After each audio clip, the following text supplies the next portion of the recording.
এটা হচ্ছে মাইসোরে আমাদের ১ম সন্ধে। আর দেখো মাইসোর আমাদের কি সুন্দর বৃষ্টি দিয়ে ওয়েলকাম জানাচ্ছে।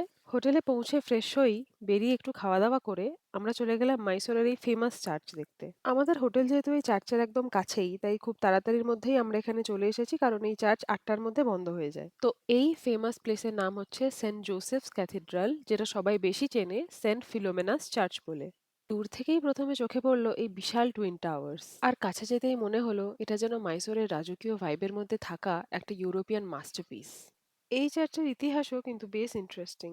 এই জায়গাতে প্রথমে একটি ছোট চার্চ তৈরি হয়েছিল 1843-তে মহারাজা কৃষ্ণচন্দ্র ভাদেয়ার 3 এর সময়। পরে 1933 সালে মহারাজা কৃষ্ণচন্দ্র ভাদেয়ার 4 এই নতুন চার্চের ভিত্তি স্থাপন করেন।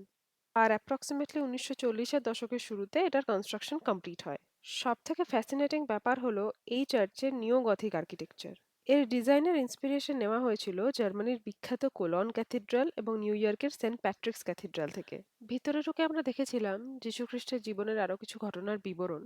তবে ভিডিও নেওয়া যেহেতু রেস্ট্রিক্টেড ছিল, তাই আমরা কোনোরকম কোনো ভিডিও করিনি। আর এবার আমরা ডিনারের জন্য নিয়ে নিয়েছি অথেন্টিক সাউথ ইন্ডিয়ান ভেজ থালি।